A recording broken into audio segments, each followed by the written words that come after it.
นี่เครื่องบินเขมรนี่เครื่องบินรบเด้นี่อันนี้นี่เอออันนี้ว่าสิว่ามาหลบกับไทยสิมาไอ้นี่แหละที่แข่งเลยจีมาสู่กับ F16 อันนี้นั่นแมน โอ้โหมันได้บ่นี่มันคืออยากขุในใดหนึ่ง มันเขาไปยอมซีมาได้นี่ อันนี้ได้เขาเพิ่งยกไปส่องโอ้โหมิก21อันนี้ได้แมนมันส่งมันคือเป็นอันนี้วะมันซื้อมาจากซื้อจากคอมาจากเวียดบ่เวียดนามของเขาปลดระว่างเลยเอามาต่อบ่แมนของเวียดนามโอ้ ซีมาสู้รบกับกับกิฟเพนนี่กับกิฟเพนโตกับ F16 นี่แหละคนละยุคกันเลยได้ไหนพลักก็ยังว่าบ่เฮาก็บ่เข้าใจคือกัน คือตอนนี้เนี่ยเขาพยายามแบบทางเขมรนี่พยายามยุแย่โอ้ยุยงบ่ยุแย่บ่นี่คือแบบไผเกิดยุไผเปิดก่อนเสียเปรียบ เพราะว่าเขมรนี่ซ้ายขอเห็นบ่ตามสะพานลอยอ๋อโอ้เห็นขอหยังขอทานขอทานบัดนี้หันเขานี่แบบเขาฮู้จุดอ่อนไทยเนาะพอเขายุให้ไทยโมโหคันถ้าไทยยิงเขาก่อนปุ๊บนี่เขาเอาไปฟ้องชาวโลกปุ๊บอ๋อวันลังแก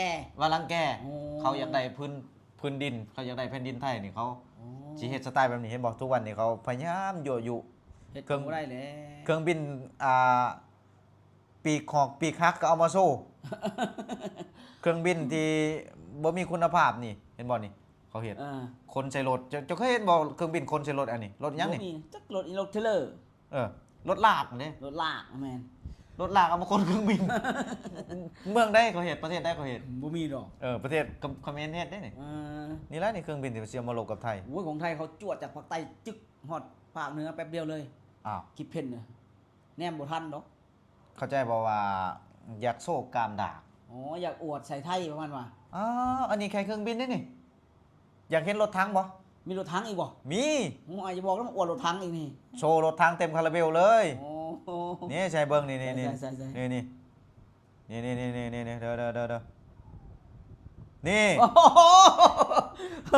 ็นบ่ลากไปแบบนี้เลยวะนี่นะโอ้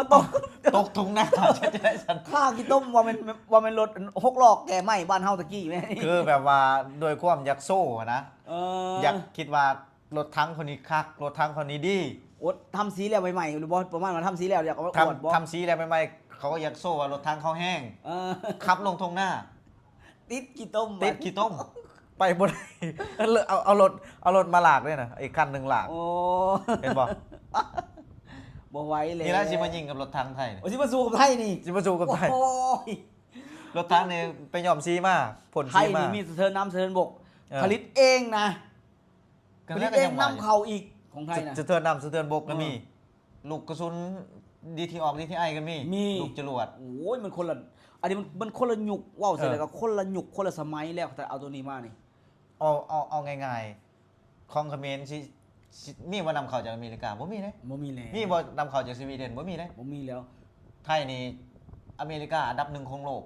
ที่นำเข้าเครื่องบินรบนี่แม่นสวีเดนกริปเพนที่นำเข้าแต่อันนี้เอามาจากเวียดนามของเวียดนามเขาบ่ใส่แล้วเขาแปลว่าเขาปลดประจำการแล้วบ่เอามาคันของดีไผสิขายให้เจ้ามันแพงถ้าให้เจ้าบัดมีปัญหากับเจ้าไม่ยิงเขานี่เขาบ่ขายให้เด้เขาควันเขาอ่านเกมเลยว่าค่อยๆให้เจ้าต้องได้ลากแบบนี้ให้หมดนี่ลากกันไปนี่โอ้มันเหมือนเหมือนย่อมแมวขายในนึงแปลว่าไปสู้กับไผบ่ได้นะเขาจะขายให้อยู่ไทยเนี่ยก็เฮ็ดยังฮู้บ่โยนลงทะเลให้ปะการัง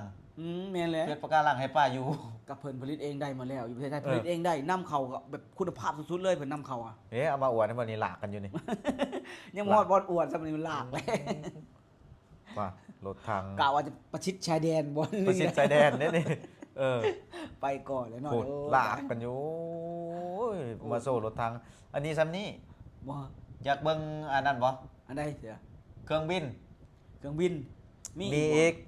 เฮลิคอปเตอร์เอามาโซ่เฮลิคอปเตอร์โซ่ดีๆล่วงนี่เห็นบ่โอ้มึงเห็นบ่โอ้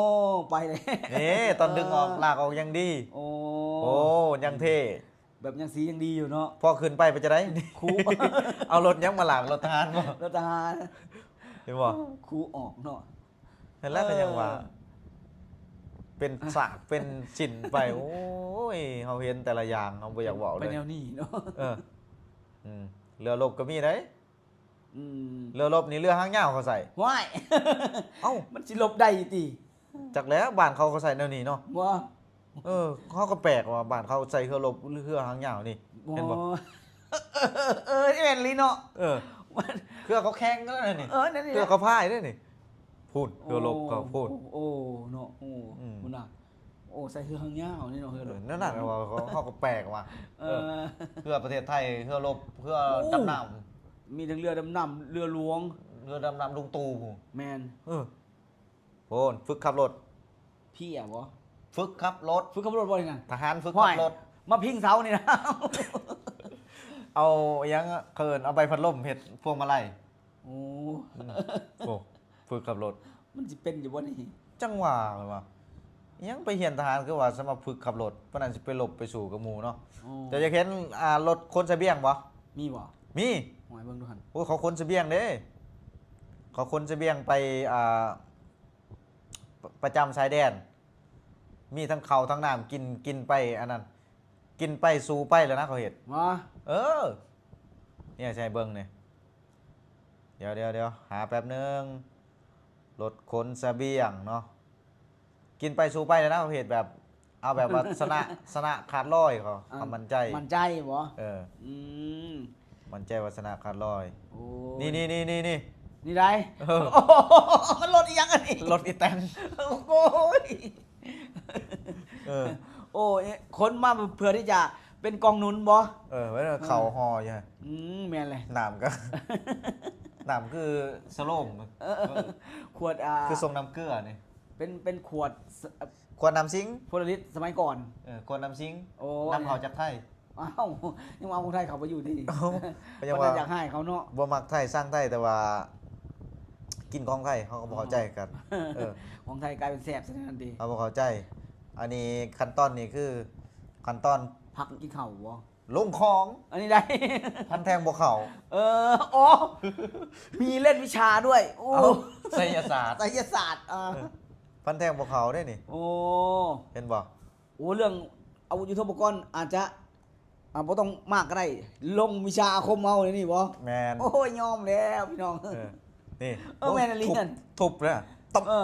ตบบ่ได้บ่เข้าแล้วบัดนี้จริง บ่เข้า โอ้ แม่ ลูกเซยบ่คักบ่ เอาลงต่อ ลงวิชาอาคมต่ออับ ลงวิชาคมสิมาสู่โลกกับไทย จะลูกจะรวดอันนั้นไปนั่นเรือบ่วะ โอ้ย ซ้ำใน มันก็เละมันแล้วเจ้า ยิ่งบ่เข้าซ้ำในเลยเด้อ ทำในมันก็ เออ ทางในก็พังหมดแล้ว นี่แหละนี่ที่อยากให้บ่าวแจ็บมาเบิ่งฝึกวิชา บ่เป็นหมอบเล่น ยึด ปักลี่ เพิ่นยังตสดบ่ แม่น ที่ฟังไทยเขาฝึกแบบนี้นี่ แม่นคือบ่แม่นตอนชั้นเขาเอิ้นเด็กเด้เด็ก เด็กนักเรียนนะ เด็กนักเรียนเขาไปค่ายเป็นยังไงนะบ่ฮู้เขาเอิ้นหยังเนาะ นี่รถลากปืนใหญ่นี่ เห็นบ่หลากปืนใหญ่ได้นี่โอ้ปืนแบบ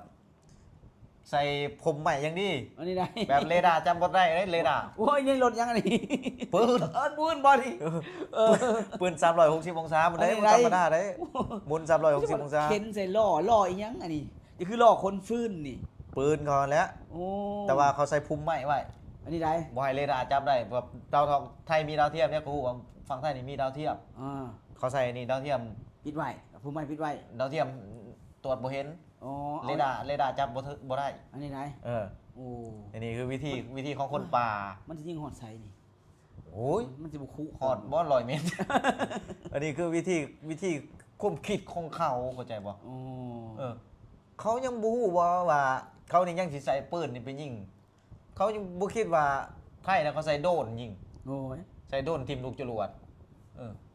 เขาบ่ใส่แล้วทหารหลอกทหารหลาบนี่ แม่น เขาสิใส่เฉพาะตอนที่สมมุติเขาส่ง F16 ไปยิงส่งกิฟเพนไปยิงยิงขีปนาวุธเข้าไปทหารเขาจึงเข้าไปเคลียร์พื้นที่เขาบ่ได้สิมาสู้กันไปยิงกับเจ้า บ่ได้มาประจันหน้าไปนี่บ่ โอ้เขาใส่โดรนพุ่นมาประจันหน้าเขาส่งโดรนมา มันจะเอายังมาสู้กับไทยซั่นไปนั่น อ้าว ยังกล้าพยองบ่เดี๋ยวนี้ เพราะนั้นอยากได้ปราสาทตาเมืองทม โอ้ยมันก็ฟันหวาน ที่มัน แล้ว มีปัญหากันซุมื้อนี้ บ่ เพราะว่าพื้นที่ทับซ้อนหมองนั้นเนาะยัง อืม ตกลงกันบ่ได้ อ๋อ อันนะ